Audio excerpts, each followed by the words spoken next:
Hello friends and family, welcome to another vlog in my channel. তো আজকের morning routine সব complete করে নিয়ে আমি স্টার্ট করছি আমার ভ্লগটা।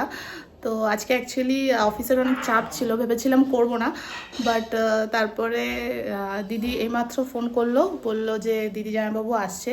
তো বেসিক্যালি আজকে দিদি জামাইবাবু পুজোর প্রণামী নিয়ে আসছে, তো ওরা দুপুরবেলা খাওয়া দাওয়া করবে। তো চলো আজকে শেয়ার করব দিদিরা আসার পর কি কি করি, কি কি রান্না হচ্ছে অ্যান্ড কি কি প্রণামী নিয়ে ওরা আসছে। ও মা, কি রান্না করছো? তোমার জামাই আসছে আজকে। ডাল, পটল ভাজা, মালাইকারি আর লতি, চিংড়ি মাছের। মা তো বললোই যে চিংড়ি মাছ দিয়ে মালাইকারি হবে, তো তার জন্য আমি আমাদের বাড়ির গাছ থেকে কারি পাতা তুলে নিচ্ছিলাম। তো চিংড়ি মাছের মালাইকারি আর চিংড়ি মাছ দিয়ে কচুরলতির রেসিপি যদি আপনাদের দেখতে হয়, আপনারা আমার চ্যানেলেই পেয়ে যাবেন, দেওয়া আছে, তো দেখে নেবেন। তো বলতে বলতে দিদি জামাইবাবু চলেই আসে। তো হ্যাঁ, এটা আমার জামাইবাবু, আর এই যে দিদি হাতে সব প্রণামী নিয়ে এসছে। আমি দেখাবো, এই ভিডিওতেই দেখাবো কী কী নিয়ে এসছে। তো এদিকে রান্নাবান্নাও চলছিল, তো হালকা দেখিয়ে দিলাম আপনাদেরকে। রেসিপি দেখতে হলে প্লিজ চ্যানেলে গিয়ে দেখে নেবেন। কচুরলতি হতে পারেনি, আমার দিদি খেতে শুরু করে দিয়েছে।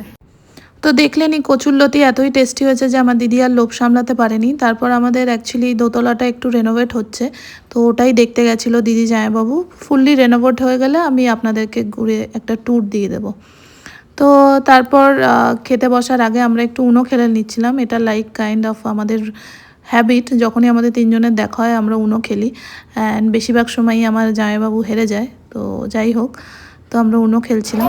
হ্যাঁ, সবাই মিলে আমরা আজকে খেতে বসে গেছি দুপুরবেলা। জামাইবাবু এসছে, ডাল আছে, কচুরলতি দিয়ে চিংড়ি মালাইকারি, পটল ভাজা, চিংড়ি মাছ ভাজা। বসে পড়ুন জামাই। জামাই। তারপর খাওয়া দাওয়া করে আমরা ঘুম দিয়ে দিয়েছিলাম। তারপরে সন্ধেবেলা আমরা চা খেতে খেতে একটু সবাই মিলে আড্ডা দিচ্ছিলাম। ভালো লাগে দিদি আসলে, জামাইবাবু আসলে। হ্যালো ফ্রেন্ডস, তো চলো দিদি কি কি এনেছে তোমাদেরকে দেখাই পুজোর প্রণামীতে। তো প্রথমেই আমি বাবার জন্য যেটা এনেছে সেটা দিয়ে শুরু করছি। তো বাবার জন্য এই গেঞ্জিটা নিয়ে এসছে, ঠিক আছে, খুবই পছন্দ হয়েছে বাবার এটা।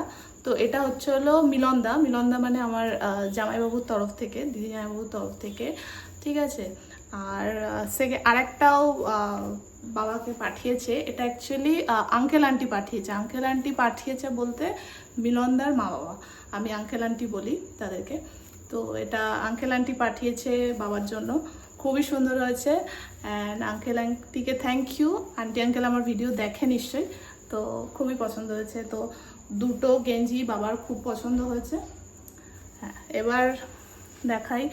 আর দিদি জামাইবাবু যে শাড়িটা মাকে দিয়েছে, আমি অলরেডি ওটা আগেই দিয়ে দিয়েছে, তো আমি অলরেডি ওটা ফলস পিকো করা আর ব্লাউজ বানাতে দেওয়া আছে, তো ওটা দেখাতে পারছি না। নেক্সট আমি একদিন শাড়ি কী কী শাড়ি কিনেছি তার মধ্যে আমি দেখিয়ে দেবো। আর আমার মায়ের অ্যাকচুয়ালি বিছানার চাদর খুব ভালো লাগে, তো ওর জন্য জামাইবাবু আর দিদি মিলে বিছানার চাদর এনেছে। এই যে বেড কাভার পুরো সেট আছে, এটা ফুল এরকমই প্রিন্টের আছে। তো এর মধ্যে আই গেস, হ্যাঁ, এর মধ্যে এটা পিলো কাভারও আছে। তো খুব সুন্দর, এটা অ্যাকচুয়ালি মাকে দেখেই কিনেছিল দিদি ভিডিও কল করে। তো খুবই সুন্দর হয়েছে এই বেডশিটটা। আচ্ছা, আর লাস্ট সেটা হচ্ছে হলো এই শাড়িটা। এটা এগেন আন্টি আঙ্কেল পাঠিয়েছে মায়ের জন্য, তো খুবই পছন্দ হয়েছে, আমারই পছন্দ হয়ে গেছে, আমি একদিন পরে নেব। তো হ্যাঁ, তো এটাকেও ফলস পিকোতে দিতে হবে, জানি না পুজোর আগে পাবো কিনা, বাট খুবই সুন্দর হয়েছে শাড়িটা, কালারটা খুবই সুন্দর।